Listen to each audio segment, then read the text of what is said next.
Hello everyone, स्वागत है आप सभी का math in magic tips YouTube channel में। फ्रेंड्स, आज की इस वीडियो में हम आप सभी को बताने वाले हैं कक्षा 10वीं साइंस का ऐसे इंपॉर्टेंट VVI 70 क्वेश्चन जो कि पिछले मैट्रिक एग्जाम में बहुत बार पूछे गए हैं और आपके मैट्रिक एग्जाम में पूछे जा सकते हैं। तो अगर आप इस मैट्रिक का एग्जाम देने वाले हैं तो वीडियो को शुरू से अंत तक देखना बिल्कुल ना भूलिएगा। तो चलिए फ्रेंड्स, बिना समय गवाए पहला क्वेश्चन का सोल्यूशन देख लेते हैं।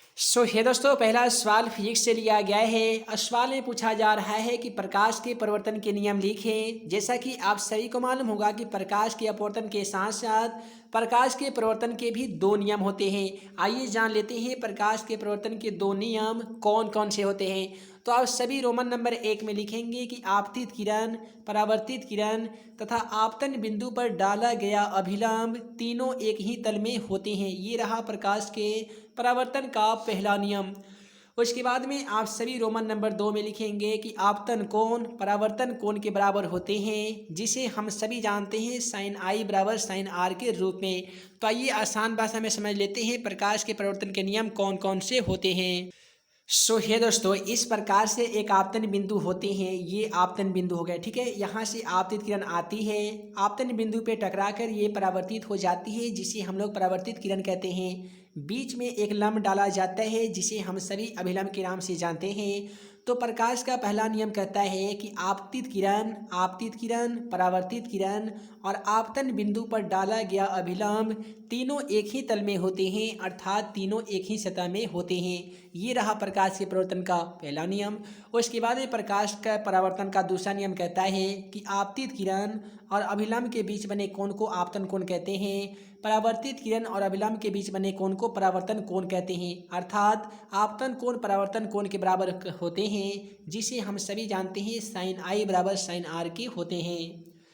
अगला सवाल बोला गया है कि प्रतिबिंब किसे कहते हैं, ये कितने प्रकार के होते हैं। आसान भाषा में जान लीजिए कि दर्पण के मुख्य अक्ष के समानांतर आपतित प्रकाश की किरणें दर्पण से परावर्तन होने के बाद जिस बिंदु पर कटती है या कटती हुई मालूम पड़ती है, उस बिंदु पर वस्तु के समान बने आकृति को ही प्रतिबिंब कहते हैं। उसके बाद में हम लोग जान लेते हैं प्रतिबिंब कौन कौन से प्रकार के होते हैं। तो दोस्तों, प्रतिबिंब दो प्रकार के होते हैं। पहला होते हैं वास्तविक प्रतिबिंब और दूसरा होते हैं काल्पनिक प्रतिबिंब। आइए हम लोग ये जान लेते हैं कि ये वास्तविक प्रतिबिंब काल्पनिक प्रतिबिंब होता क्या है, इन दोनों में मुख्य अंतर क्या होते हैं। तो आसान भाषा में जान लीजिए कि वास्तविक प्रतिबिंब और काल्पनिक प्रतिबिंब में प्रमुख अंतर निम्नलिखित है। उसके बाद में आप सभी रोमन नंबर 1 में लिख सकते हैं कि वास्तविक प्रतिबिंब वास्तविक रेखाओं के कटने से बनता है, जबकि काल्पनिक प्रतिबिंब काल्पनिक रेखाओं के कटने से बनता है। उसके बाद में आप सभी रोमन नंबर 2 में लिखेंगे कि वास्तविक प्रतिबिंब उल्टा होता है, जबकि काल्पनिक प्रतिबिंब सीधा होता है। उसके बाद में आप सभी रोमन नंबर 3 में लिखिएगा कि वास्तविक प्रतिबिंब को पर्दे पर लिया जा सकता है, जबकि काल्पनिक प्रतिबिंब को पर्दे पर नहीं लिया जा सकता है। उसके बाद में आप सभी रोमन नंबर 4 में लिख सकते हैं कि वास्तविक प्रतिबिंब दर्पण के बाईं ओर बनता है, जबकि काल्पनिक प्रतिबिंब दर्पण की दाईं ओर बनता है। ये जितने भी सवालों का आप सभी वीडियो सोल्यूशन देख रहे हैं, सभी सवालों का PDF डाउनलोड करने के लिए वीडियो डिस्क्रिप्शन बॉक्स में questionforexam.com वेबसाइट का लिंक दे दिया गया है। उस वेबसाइट वाले लिंक पर क्लिक करके आप सभी स्टूडेंट का इंपॉर्टेंट ऑब्जेक्टिव के साथ सब्जेक्टिव क्वेश्चनों का PDF आंसर के साथ डाउनलोड कर सकते हैं, या आप हमारे टेलीग्राम चैनल से ज्वाइन हो जाइए। टेलीग्राम चैनल पर भी प्रत्येक दिन का PDF स्टूडेंट को दे दिया जाता है। अगला सवाल क्वेश्चन 5 को देख लीजिए। अवतल दर्पण को अभिसारी दर्पण कहते हैं कि यहाँ पे ऑब्जेक्टिव भी बनते हैं कि किस दर्पण को अभिसारी दर्पण कहते हैं। तो याद रखिएगा, अवतल दर्पण को अभिसारी दर्पण कहते हैं और उत्तल दर्पण को अपसारी दर्पण कहते हैं। यहाँ पे हम लोग जान लेते हैं क्या कारण है कि अवतल दर्पण को अभिसारी दर्पण कहते हैं। तो आसान भाषा में जान लीजिए कि अवतल दर्पण के मुख्य अक्ष के समानांतर आपतित प्रकाश की किरणें दर्पण से परावर्तन के बाद मुख्य फोकस से होकर गुजरती है। यही कारण है कि अवतल दर्पण को अभिसारी दर्पण कहते हैं। उसके बाद में अगला सवाल है कि उत्तल दर्पण को अपसारी दर्पण क्यों कहते हैं। तो आसान भाषा में इसे भी जान लीजिए कि अवतल दर्पण के मुख्य अक्ष के समानांतर आपतित प्रकाश की किरणें दर्पण से परावर्तन होने के बाद मुख्य फोकस से नहीं गुजरती है। यही कारण है कि उत्तल दर्पण को अपसारी दर्पण कहते हैं। देखिए थोड़ा सा अंतर यहाँ पे क्या है कि ये मुख्य फोकस से नहीं गुजरती है, जिस कारण उत्तल को अपसारी कहते हैं, और वो मुख्य फोकस से गुजरती है, यही कारण है कि अवतल दर्पण को अभिसारी दर्पण कहते हैं। उसके बाद में हम लोग जानेंगे कि अवतल दर्पण का उपयोग क्या होता है। मैट्रिक एग्जाम में ये सवाल 2 नंबर में पूछे जाते हैं कि अवतल दर्पण का उपयोग लिखें, फिर पूछा जाता है उत्तल दर्पण का उपयोग लिखें। तो अगर अवतल दर्पण का उपयोग पूछ लिया जाएगा तो आसान भाषा में लिखिएगा कि अवतल दर्पण के प्रमुख उपयोग निम्नलिखित हैं।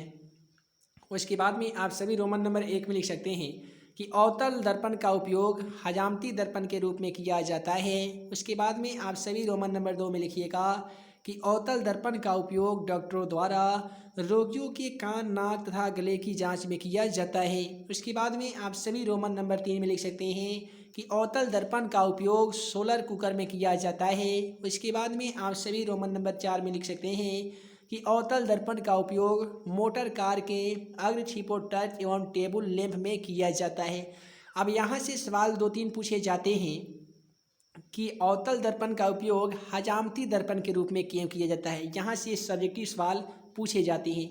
और एक और सब्जेक्टिव सवाल पूछे जाते हैं कि अवतल दर्पण का उपयोग सोलर कुकर में क्यों किया जाता है। तो आसान भाषा में मात्र 1 मिनट के अंदर जान लीजिए कि अवतल दर्पण का उपयोग हजामती दर्पण के रूप में क्यों किया जाता है। आसान भाषा में जानने के लिए ये करना होगा कि देखिए अवतल दर्पण के सामने चेहरे को रखने पर चेहरे का जो प्रतिबिंब है वो सीधा, साफ तथा आवर्धित बनता है तथा वस्तु के बराबर बनता है, जिससे दाढ़ी बनाने में आसानी होती है।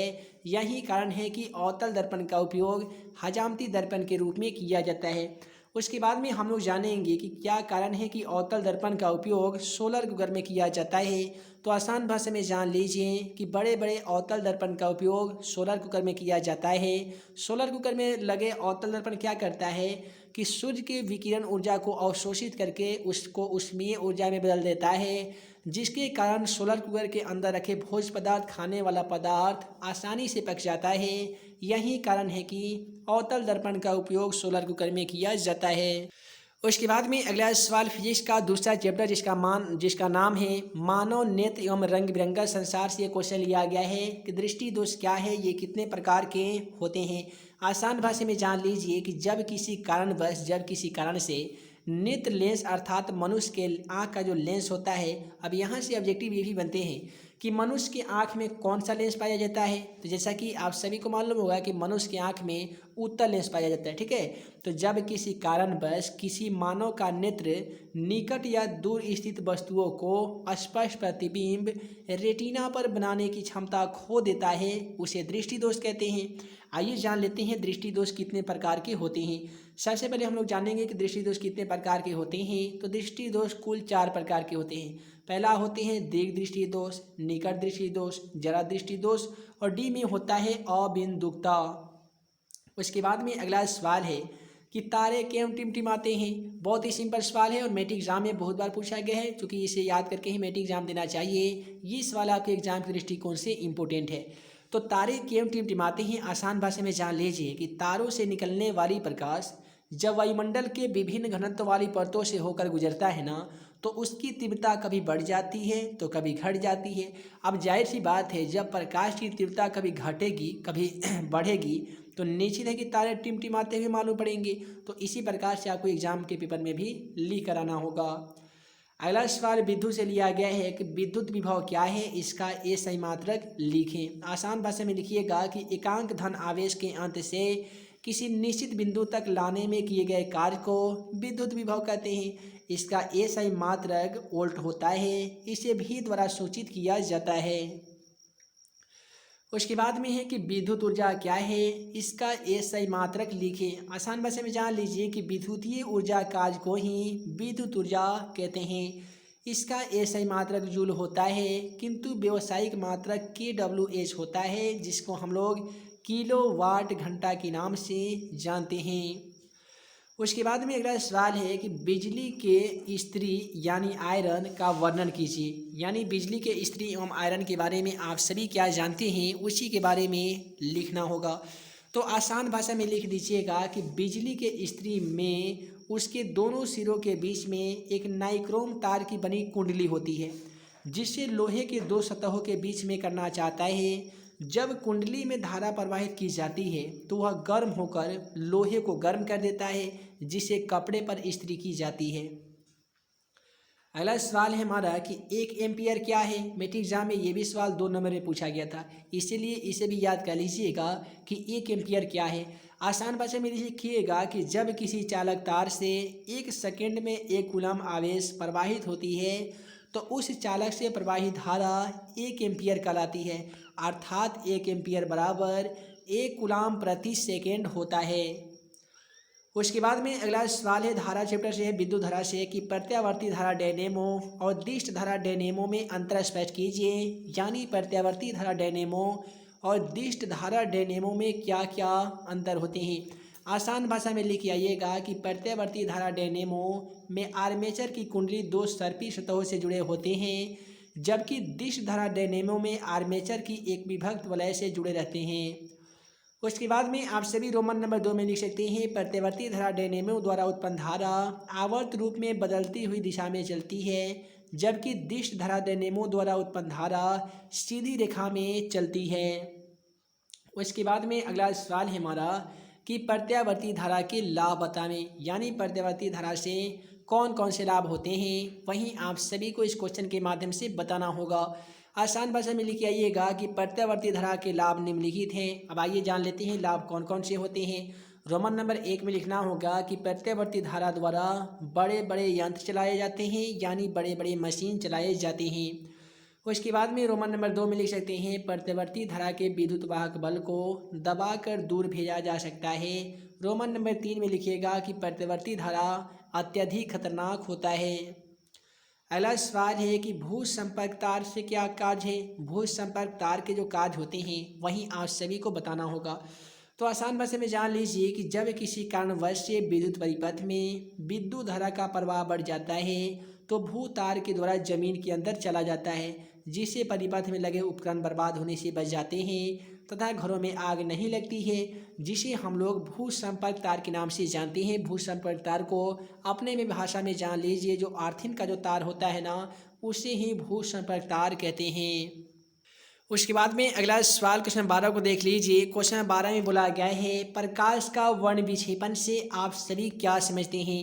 आसान भाषा में लिख आइएगा कि सफ़ेद प्रकाश का जब प्रिज्म से अपवर्तन कराया जाता है तो उसके साथ अवयवी रंगों या वर्णों में बढ़ जाता है, जिसे प्रकाश का वर्ण विक्षेपण कहते हैं। आप यहाँ फिगर के माध्यम से जान लीजिए या आसान भाषा में सुन लीजिए कि जब सूर्य से निकलने वाली प्रकाश को प्रिज्म से अपवर्तन कराया जाता है तो 7 रंगों में इस प्रकार से विभक्त हो जाता है, और प्रकाश के रंगों को 7 रंगों में विभक्त होने की इसी घटना को ही प्रकाश का वर्ण विक्षेपण कहते हैं। अब यहाँ जो ये फिगर देख पा रहे हैं, ये जो फिगर है ये प्रिज्म का है। सवाल मैट्रिक एग्जाम में ऐसे पूछे जाते हैं कि प्रिज्म कितने सतहों से घिरा रहता है, तो प्रिज्म कुल मिलाकर 5 सतहों से मिलकर घिरा रहता है।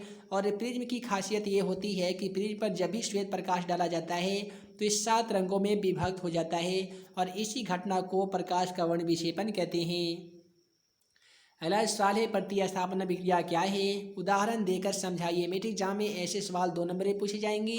और रासायनिक अभिक्रिया एवं समीकरण जो पहला चैप्टर है केमिस्ट्री का, उसी चैप्टर से ये क्वेश्चन लिया गया है। तो इसका आसान भाषा में आंसर लिख आइएगा कि वैसी रासायनिक अभिक्रिया जिसमें अभिकारक के परमाणु अथवा समूह यौगिक के परमाणु या समूह को विस्थापित कर उनका स्थान ग्रहण कर प्रतिस्थापन अभिक्रिया कहलाते हैं। यानी आसान भाषा में जान लीजिए कि क्या होता है कि वैसे रासायनिक अभिक्रिया जिसमें अभिकारक के परमाणु या समूह यौगिक के परमाणु या समूह को विस्थापित कर उनका स्थान ग्रहण कर लेते हैं, उसे ही तो प्रतिस्थापन अभिक्रिया कहते हैं। एग्जाम्पल के तौर पे यहाँ पे देखेंगे तो दिया गया CH4, जिसे हम सभी मीथेन गैस के नाम से जानते हैं। उसके बाद में दिया गया Cl2, जिसे हम लोग क्या कहते हैं, क्लोरीन गैस कहते हैं।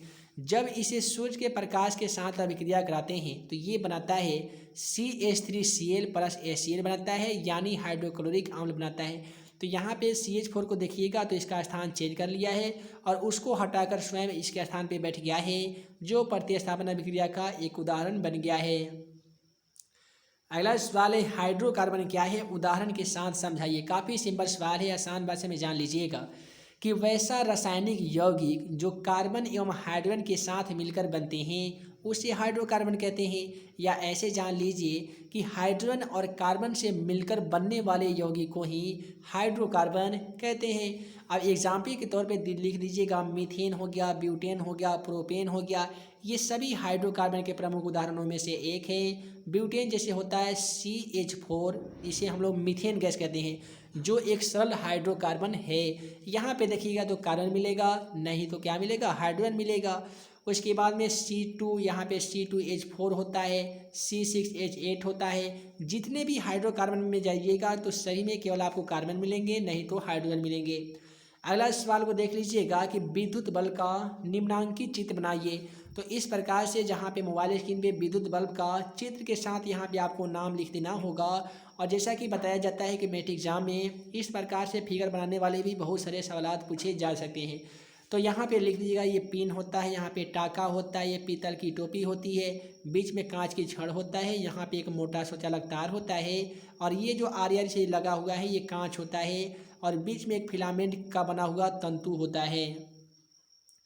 अगला सवाल है, ओम का नियम लिखिए। आसान भाषा में देखिए, उम्मीद है कि आप सभी को तो ओम का नियम मालूम ही होगा कि ओम का नियम क्या है।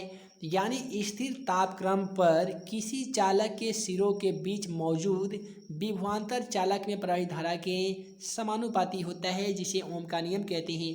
अर्थात ओम के नियम बराबर होता है V बराबर IR होता है, यानी विभवांतर बराबर IR होता है, जहाँ पे R चालक का नियत ताप है, जिसे प्रतिरोध भी कहा जाता है। तो इस प्रकार से आज की इस वीडियो सीरीज में मेमो के अनुसार ही आप सभी को बता दिया हूँ साइंस का ऐसे इम्पोर्टेंट VVI 70 क्वेश्चन जो कि पिछले मैट्रिक एग्जाम में बहुत बार पूछे गए थे और आपके मैट्रिक एग्जाम में पूछे जा सकते हैं। उम्मीद है कि आज का यह वीडियो आप सभी स्टूडेंट को पसंद आया हो तो वीडियो को लाइक करें, अपने दोस्तों में शेयर करें। ऐसे ही नए नए वीडियो पाने के लिए आप हमारे YouTube channel math and magic tips को सब्सक्राइब करना बिल्कुल ना भूलिएगा। तो हे दोस्तों, मैं मुख्यमंत्री अंसारी जल्द मिलूंगा अगले वीडियो में नए VVI क्वेश्चन के साथ। तब तक के लिए वीडियो के लिए बहुत बहुत धन्यवाद।